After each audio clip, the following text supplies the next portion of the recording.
Hello বন্ধুরা, good morning. কেমন আছো তোমরা? আশা করছি ভালো আছো, সুস্থ আছো। আমি ও আমার পরিবারের সকলেই ভালো আছি। আমি আবারও চলে এলাম নতুন একটা ব্লগ নিয়ে। আমি রিঙ্কু, তোমরা দেখতে থাকো। আশা করছি তোমাদের ভালো লাগবে। আর যদি ভিডিওটা কোথাও তোমাদের একটুও ভালো লেগে থাকে তাহলে তোমরা একটু লাইক করে দিও। আর যদি চাও কেউ শেয়ার করতে তাহলেও করতে পারো। তো চলো, আজকে শনিবার, এখন বাজে সকাল 7টা। তো আমি ঘুম থেকে উঠে সকালবেলা ঘর ঝাড় দিয়া আর উঠোন ঝাড় দেওয়ার কাজটা সেরে গা ধুয়ে বাসি নাইটিটা চেঞ্জ করে আমি আমার বরকে 1 কাপ চা করে ওকে আগে ছেড়ে দিলাম। ও চা খেয়ে ওর কাজে বেরিয়ে পড়লো। এবার আমি আমার জন্যে 1 কাপ চা করে নেব। আর তোমরা তো জানোই আমি চা খাই। আর সকালবেলা উঠে প্রত্যেক দিন আমি একা এই মুখ গোমড়া করে দাঁড়িয়ে দাঁড়িয়ে চা খাই, কারণ আমি একা একা খাই। তো তাই ছেলেমেয়েরা তো ঘুম থেকে ওঠে না, ওরা লেটে ওঠে। তো ওরা যখন ওঠে ওদেরকে আবার আমি চা করে দিই, আর ওরাও চা খায়। তবে হ্যাঁ, ওরা খায় লিকার চা আর আমি খাই দুধ চা। তো মাঝে মাঝে আমিও লিকার চা খাই। তো চলো, আমি রান্নাঘরে সবার প্রথমে রান্নাঘরে আমি আমার জন্য 1 কাপ চা করে নিয়ে আমি সকালের ভাতটাও বসিয়ে দিলাম। কারণ তোমরা তো জানো সকালবেলা আমরা সবাই, মানে আমি না, আমার বাড়ির সবাই আলু সেদ্ধ ডিম সেদ্ধ ভাতটাই খায়। তো আজকে শনিবার, তাই ডিম সেদ্ধটা আর দেবো না। তো আলু সেদ্ধ ভাত বসিয়ে দিয়েছি। আর দিয়ে এদিকে ঘরের যাবতীয় যেসব টুকিটাকি কাজগুলো আছে সেগুলো আমি গুছিয়ে করে নেব। আর হ্যাঁ, অনেক দিন হলো আমার এই বিস্কুটের কৌটোগুলো ধোয়া হয় না। তো ভাবছি আজকে কৌটোগুলো পরিষ্কার করে নেব। তো বিস্কুটের কৌটোগুলো ধুয়ে উপুর করে নিলাম। আর যেগুলোর মধ্যে মানে বিস্কুট আছে বা চিনি আছে, তো সেইগুলো আমি উপর উপর ধুয়ে ওগুলোকে মুছে আবার জায়গা মতন রেখে দিলাম। আর যে কৌটোগুলো উপর করে রেখেছিলাম কিছুক্ষণ, সেই কৌটোগুলোকেও আমি ভালো করে মুছে সব জায়গা মতন উপর করে নিচ্ছি। তো তারপরে আমি এদিকে আমার এই সব গুছানো ধোয়া মোছা করতে করতে আমার ভাতটাও কিন্তু হয়ে গেছে।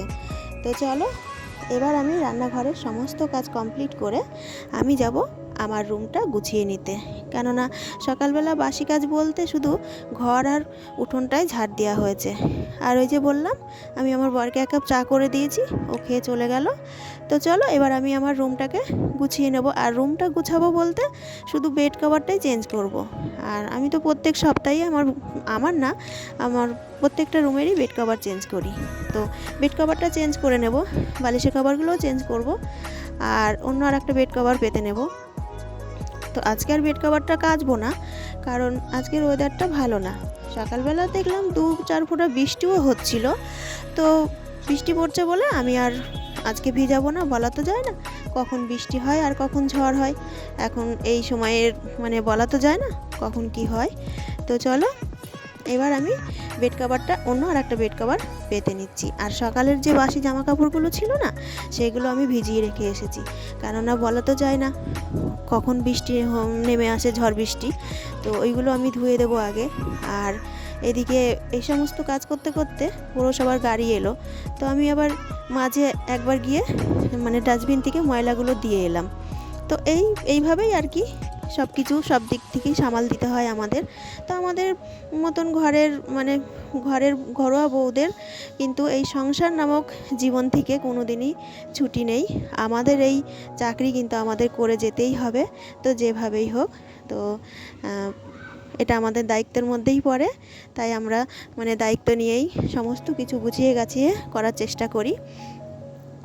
আর চলো, এদিকে আমার বিছানা গুছিয়ে জামা কাপড়গুলো ধুয়ে মেলে আবার চলেও এলাম। কথা বলতে বলতে আমার অনেক কাজই হয়ে গেল। তোমাদের সঙ্গে গল্প করতে করতে আমার অনেক কাজ হয়ে গেল। আর জানো তো, তোমাদের সঙ্গে গল্প করতে না আমার খুব ভালো লাগে। আর তাই তো মাঝে মাঝে ভাবি যে না, আজকে আর কিছু ভিডিও বানাবো না, কিন্তু পেরে উঠি না। ঘুম থেকে উঠলে আবার মনে হয় যে না, যাই একটু গল্প করে আসি। তাই আবার চলে আসি তোমাদের সঙ্গে গল্প করতে। আমার খুব ভালো লাগে। তো চলো, প্রত্যেক দিন তো আর আমি আমার সবগুলো ঘর গোছাতে পারি না। তো আজকে আমি অন্য আর একটা রুম, যে রুমে আমার ছেলে ঘুমায়, ওই রুমের শোকেসটা ভালো করে মুছে নিলাম। আর কিছু মানে কাচের বাটি ছিল, সেগুলো একটু ধুলো পড়ার মতন লাগছিল। আমি আবার ওই বাটি কটাই শুধু মুছে আবার জায়গা মতন রেখে দিলাম। কোনো একদিন সবগুলো বার করে পরিষ্কার করে পেপারটা চেঞ্জ করে সুন্দরভাবে গুছিয়ে নেব। তো আজকে আর হলো না। তো চলো এদিকে কাজ মানে গোছাতে গোছাতে মেয়ের স্টাডি টেবিলটাও একটু মুছে নিলাম। মুছে নিয়ে ওই যে বললাম আমার সমস্ত বাসি কাজ হয়নি, ঘর মোছাটা হয়েছিল না, তো ওইদিকে আমি ঘরগুলো মুছে নিলাম। মুছে নিয়ে প্রচণ্ড গরম পড়েছে, রোদ নেই তো কি হয়েছে, এমন গরম মানে এটা হলো একটা ভ্যাপসা গরম, কেমন যেন এই গরমটা বেশিই লাগে। তো যাই হোক আমার কাজ করতে করতে প্রচণ্ড গরম লেগে গেছে, তা আমি আবার এসে একটু জল খেয়ে নিলাম। আর এই গরমে কিন্তু প্রচুর জল টানে, সবাই খায়, মানে এত জল টানে, আমার তো প্রচুর লাগে।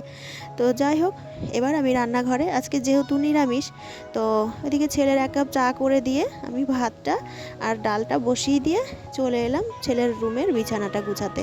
ছেলে ঘুম থেকে উঠে পড়েছে, আর যেদিন ছেলে আমার বাড়ি থাকে সেদিনকে একটু না ভালোই লেটে ওঠে, ও দেরি করে ওঠে খুব, তো ভালোই লেট করে ওঠে। তো চলো ও উঠে যাওয়ার পরে আমি ওর রুমের এই যে বালিশের কভারগুলো চেঞ্জ করে নিচ্ছি। তো চেঞ্জ করে এবার যাব রান্নাঘরে। আবার রান্নাঘরে গিয়ে দেখি ছেলেকে যে চা করে দিয়ে গেছিলাম, তো চায়ের বাসন আরও বেশ কয়েকটা বাসন ছিল, সেগুলো ধুয়ে নিলাম। ধুয়ে আর ওদিকে বিছানা গোছাতে গোছাতে আরও অনেক কিছু করেছিলাম, মানে যা বাদবাকি কাজগুলো ছিল করতে করতে আমার ওদিকে ভাত আর ডালটাও হয়ে গেছে। তো এদিকে এই ঘরে এসে রান্নাঘরে যে সমস্ত কাজগুলো ছিল সেগুলো করতে করতে এদিকে আমার আরও একটা তরকারিও হয়ে গেল। তো রান্নার শেষে এই যে বাসনগুলো বার হয়েছে, এবার আমি বাসনগুলো ধুয়ে নেব। তো চলো, বাসন এমন কিছুই নেই, শুধু কড়াই একটা আর ওই যে গ্যাসের মানে কি বলে ওগুলোকে, গ্যাসের যে বসাই, গ্যাসের ঝিকি তো বলে মনে হয়, যাই হোক। তো সব কিছু মেজে উপর করে এবার আমি বেসিনটাকে সুন্দর করে ঘষে ঘষে পরিষ্কার করব, কারণ ওটা জলের আয়রনে না কেমন যেন হয়ে যায়, তো ওঠে না। তো প্রত্যেক দিন ধুয়ে দিই, তাও যেন কেমন একটু আয়রন হয়ে গেছে। তো বেসিনটাকে পরিষ্কার করে নিলাম, নিয়ে আমার ওই যে রোজকার কাজ, গ্যাসটা তো মুছতেই হবে। তো গ্যাস মুছে নিচ্ছি ভালো করে, কারণ আবার রাতের রান্না আছে, তো গ্যাস না মুছলে পরে কেমন হয়ে থাকে না, আর এঁঠো কাটার মধ্যে তো আবার রান্না করা যায় না। আর একটা মানুষ যদি এসে দেখে তাহলেও কী ভাববে, কী বলবে যে এঁঠো মোছে না, গ্যাস মোছে না, এরকম একটা ব্যাপার, তো ভালো লাগে না, আর নিজের কাছেও সেটা ভালো লাগে না যে এইভাবে না মুছে না করে। তো চলো গ্যাস মুছে নিলাম, সাথে টেবিলটাও একটু মুছে নিলাম। টেবিলটা মুছে এবার আমি রান্নাঘরটা আরও একবার মুছে নেব। সকালে একবার রান্নার আগে মুছেই নিই, প্রত্যেক দিনই সবকটা রুমের সঙ্গেই আমি রান্নাঘরটাও মুছি একবার। তো রান্নাঘর মোছা হয়ে গেলে আমি যাব স্নান করতে। আর হ্যাঁ, আজকে শুধু ডাল আর একটা তরকারি করেছি, আর ভাবলাম যে শুধু ডাল আর তরকারিতে কি খাওয়া হয়, তো একটা বেগুন কেটে আর বেসন গুলিয়ে রেখে গেলাম, খাওয়ার আগে বেগুনি ভেজে নেব। তো চলো স্নান করে এই যে পুজো দিতে চলে এলাম, পুজো দিয়ে নেব। আর ওদিকে আমি মানে রান্নাঘরে স্নান করতে যাওয়ার আগেই আমি ওগুলো সব রেডি করেই রেখে গেছিলাম। যে আর বেগুনিটা আমি সঙ্গে সঙ্গে ভাজিনি, কারণ ওটা ভাজলে পরে ঠান্ডা হয়ে গেলে আর খেতে ভালো লাগে না। তো হয়ে গেল আমার পুজো দিয়ে মাথা আছড়ে চলে এলাম, সিঁদুরটা পরে চলে এলাম রান্নাঘরে।